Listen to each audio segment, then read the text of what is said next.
अच्छा सुना सुनावा। एगो और सवाल तोरा से करत है। हाँ पूछा ना भौजी।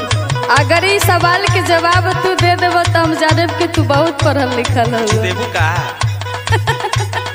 ऐसा कोनो औसत का है बाड़ू। अरे तोर बोली से हंसी लाग गल तो क्या करे। अच्छा ठीक बा पूछा पूछा। हाँ कौन चीज औरत के भीतर जाता जानी पूरा पग लाया ये देवरू।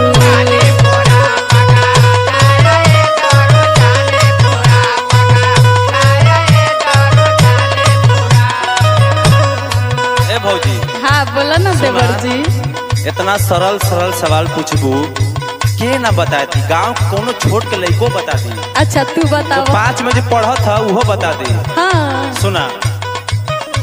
अरे शंका जब जाला औरत के भीतर आता जानी पूरा पगा।